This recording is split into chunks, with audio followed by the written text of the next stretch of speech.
사람은 살아가면서 참으로 다양한 사람들을 만나는 것 같습니다. 사람과 다른 사람이 만남을 때려야 뗄 수가 없기 때문에 관계 속에서 사람이 만들어진다, 이렇게 해도 과언이 아닙니다. 지금도 우리가 이렇게 믿음 안에서 만나고 있지 않습니까? 즉 누군가의 만남이 이어지면서 사람의 삶이 만들어진다라고 말할 수가 있는 것이죠. 이런 의미에서 볼 때 요아스는 참 좋은 만남을 가졌던 사람입니다.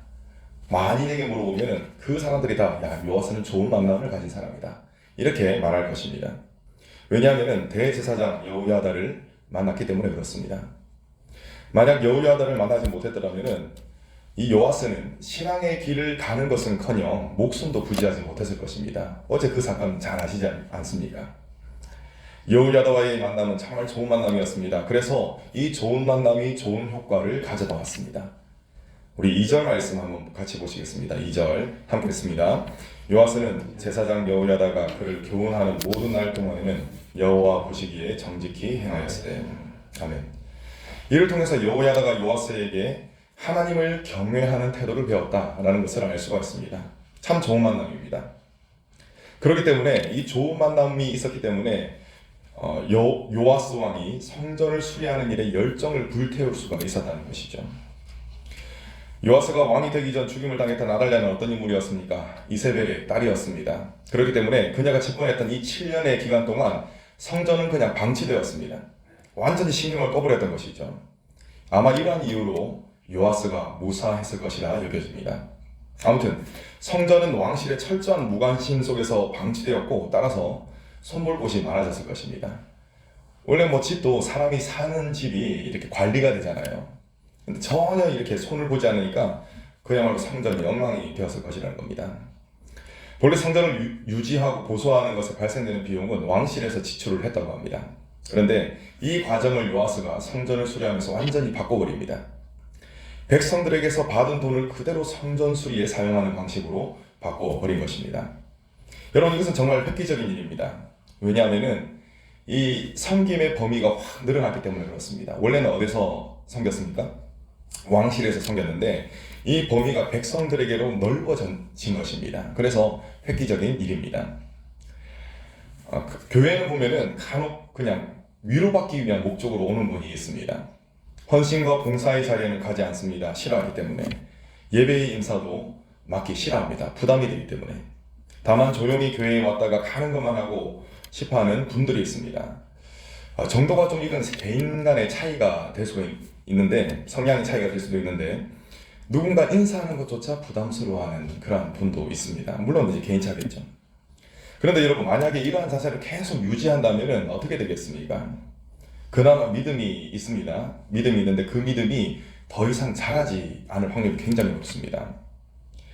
섬김에 대한 부담이 있어야지 보람이 있는 것이고, 또 섬김이 있어야지 부담이 있기 때문에 기도도 더 하게 되는 것입니다. 하나님, 제가 이 일을 감당하게 해주십시오. 저는 능력이 없습니다. 능력 주십시오. 이렇게 기도할 수가 있는 것입니다. 마냥 위로받고 편안하기 위한 목적으로, 이 목적이 굉장히 중요한 것입니다. 그 목적으로 신앙생활을 한다면 그 생활에는 믿음의 성장이 없고, 또 그로 인한 기쁨도 없을 것입니다. 자신은 믿음 생활을 한다고 여길지 몰라도 나만을 위한 생활을 하면 그것은 종교 생활이 되고 말 것입니다. 오늘 말씀으로 다시 돌아가겠습니다. 이스라엘 백성들은 전에는 누리지 못했던 그 기쁨을 지금 누리고 있습니다. 왜 그렇겠습니까? 자신이 헌신하고 있기 때문에 그렇습니다. 그 헌신의 자리에 동참하고 있기 때문에 그렇습니다. 그러니까 이전에 느끼지 못했던 그 기쁨이 있었다는 것입니다. 여러분, 믿음으로 인한 부담이 있을 때, 그때 비로소 기쁨과 믿음의 성장이 있다는 사실을 기억하시기 바랍니다. 요아스가 성전 수리를 명했습니다. 그런데 이상하게 이 일이 지체가 됩니다. 성전 수리하는 것은 굉장히 좋은 일이지 않습니까? 근데 사람이 이 습관이 굉장히 무서운 것 같습니다. 아달랴 7년의 통치 기간 동안에 성전 일에 대해서 거의 하지 않았거든요. 그러니까 이것이 습관이 되지 않았나, 저 개인적인 생각입니다. 아무튼 이 지체가 되니까 성전 수리를 시행하는 주도권이 제사장에서 왕에게로 넘어갑니다. 왕이 주도하는 가운데 돈이 성전에 있는 상자에 모여지게 되면 그 돈으로 성전 공사를 했던 것입니다. 이처럼 성전 수리를 하는 이야기를 살펴보면 여러분, 분위기가 어떻습니까? 매우 좋습니다. 좋은 분위기 가운데 성전 수리가 이루어집니다. 일단은 백성들의 참여도가 매우 높았습니다. 그리고 일하는 사람들도 성실히 일했고 서로 간의 신뢰도도 굉장히 높았습니다. 정말 좋은 분위기 속에서 성전 수리가 이루어졌습니다. 그런데 여러분 17절을 보니까 지금 분위기가 좋았지 않습니까? 근데 17절을 보니까 갑자기 찬물이 확 끼얹어진 것처럼 분위기가 식어버립니다. 완전 180도 바뀌어 버립니다.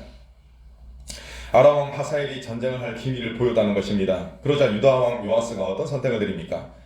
깜짝 놀래가지고 자기가 하나님께 바쳤던 것은 물론 증조부가 하나님께 바쳤던 성물들과 금을 다 긁어가지고 하사엘에게 바쳤던 것입니다. 정말 이해할 수가 없습니다. 성전수를 막 분위기 좋게 해놓고 지금 막 긁어가지고 하나님의 이 물건까지도 다 지금 바치고 있는 것입니다. 여러분 상당히 이상하지 않습니까? 하나님을 향한 이 열심이 대단했던 요아스가 하나님께 기도 한번 하지 않고 그냥 다 바치니까 정말 이 적응이 안 됩니다. 그렇다면 요아스가 왜 이처럼 이해할 수 없는 일을 했을까요, 여러분? 갑자기 이런 일이 일어난 것 같습니다. 그리고 여러분 이 질문을 한번 해보시고 20절을 한번 보시겠습니다. 20절을 보시면은 더 충격적인 일이 일어납니다. 요아스가 신하들에 의해서 죽임을 당하고 말았던 것입니다. 고공행진을 했었던 요아스가 그야말로 한순간에 곤두박질 치는 것 같습니다. 참으로 이해할 수 없는 어색한 흐름입니다. 도대체 요아스가 왜 이렇게까지 되었을까요? 여러분 이 성경에 이 말씀이 일어난 역사를 잘 따져보면은 사실상 갑자기 일어난 일은 아닙니다. 오늘 말씀 보니까 그때에 라는 이 말 때문에 다 속았거든요. 성전 수리를 바로 하고 나서 갑자기 하사엘이 막 쳐들어온 것처럼 여겨집니다. 그런데 그것이 아닙니다. 성전 수리를 하고 그리고 하사엘이 쳐들어온 이 일 사이에는 다른 큰 일들이 있었습니다. 먼저는 어떤 일이 있었냐면은 그 사이에 대제사장 여호야다가 노쇠해서 죽게 됩니다. 큰 일이죠. 참 안타깝게도 여호야다가 죽으니까 요아스의 신앙심까지 죽어버립니다. 이상한 일이죠. 그리고 역대기의 병행 본문을 살펴보니까 충격적인 일이 정말 충격적인 일이 기록되어 있습니다. 역대하 24장 17절 18절입니다. 여호야다가 죽은 후에 유다 반백들이 와서 왕에게 절하매 왕이 그들의 말을 듣고 그의 조상들의 하나님 여호와의 전을 버리고 아세라 목상과 우상을 섬겼으므로 그 죄로 말미암아 진노가 유다와 예루살렘에 임하니라. 자 여러분 여기서 왕이 요아스입니다. 요아스가 방백들의 말을 들었다고 했습니다. 제가 살펴보니까 이 세력들은 아마 우상을 숭배하는 세력들 같습니다. 아달랴와 밀접한 세력이 아니었는가 이렇게 보여집니다. 요아스는 이 잘못된 만남을 계기로 방향을 악한 길로 틀어버립니다. 그리고 우상 숭배자가 되어버렸습니다. 하나님의 성전을 열심히 수리했을 정도로 열심히 불태웠던 사람인데 갑자기 우상 숭배자가 되어버린 것입니다. 하나님께서는 이 요아스를 돌이키시기 위해서 많은 선지자들을 보내셨습니다. 그런데 모두 헛일이었습니다. 들어먹지 않습니다.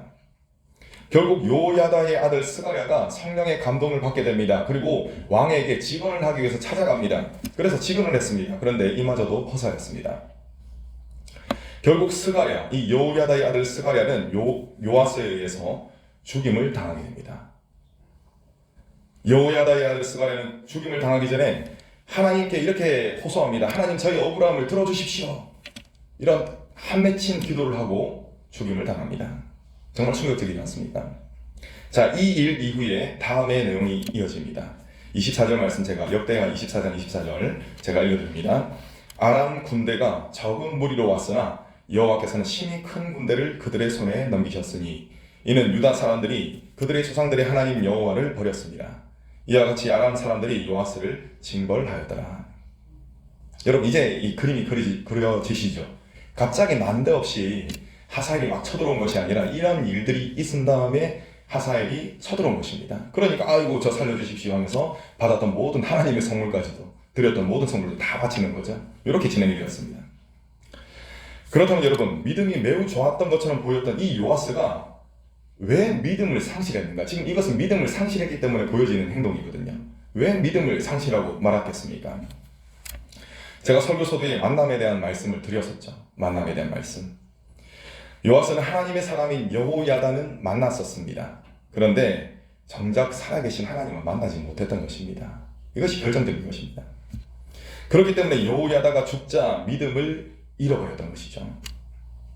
믿음을 잃어버린 그는 여호야다로부터 받았던 은혜를 망각합니다. 그래서 나중에 어떤 일까지 합니까? 여호야다의 아들 스가랴를 죽이는 끔찍한 일을 저지릅니다. 그것도 그가 하나님의 말씀을 전했다, 내 기분을 상하게 만들었다는 이유로 그 사람을 죽이게 됩니다. 그리고 요아스는 부하로부터 살해를 당하는 끔찍한 비참한 최후를 맞이합니다. 여러분, 다시 제가 질문을 드리겠습니다. 요아스가 왜 이렇게 끔찍한 인생을 살게 되었겠습니까? 누차 말씀드렸듯이 하나님을 만나지 못했기 때문에 그렇습니다. 그는 여호야다의 하나님을 만났던 것이지 정작 자신은 나의 하나님은 만나지 못했던 것입니다. 여러분들은 어떠하십니까? 하나님이 나의 하나님이십니까? 아니면 다른 누군가의 하나님일 뿐입니까? 또 여러분들이 신앙생활을 하는 목적이 무엇입니까? 그럴듯해 보이는 종교생활을 위함입니까? 아니면 나는 무조건 위로만을 받아야 돼, 이런 목적이십니까? 아니면 하나님과의 인격적인 교제를 위함입니까? 여러분, 굉장히 오래되셔서 기억이 잘 안 나실지 모르겠지만, 그 느낌이 기억이 안 나실지 모르겠지만, 여러분들이 사랑하는 분, 사랑하는 남편, 아내, 연애하시던 그때 한번 제가 무리한 요구를 하지만 새벽에, 그때 정말 가장 좋았던 그때 교제할 때 여러분들 마음에는 어떤 그런 소망이 있었습니까? 내가 이 사람을 위해서 뭔가 좋은 거를 해줘야 되겠다. 내가 손해를 보더라도, 내가 정말 멀리 떨어져 산다고 하더라도 이 사람을 만나기 위해서 찾아가야 되겠다. 이런 마음이 들지 않습니까? 여러분, 우리들이 신앙생활을 하는 목적이 바로 그것이 되어야 한다는 것입니다. 하나님께로부터 내가 뭔가를 다 얻어야지, 이거는 여러분 교제하는 것이 아닙니다. 하나님과의 진정한 교제가 이루어지면 하나님께서 지금 원하시는 것이 무엇인가? 내가 정말 그것을 해드리고 싶다 라는 마음이 생기는 것이 정상이라는 것입니다. 자, 다시 여러분 질문을 드리겠습니다. 여러분들의 신앙생활의 목적은 무엇입니까?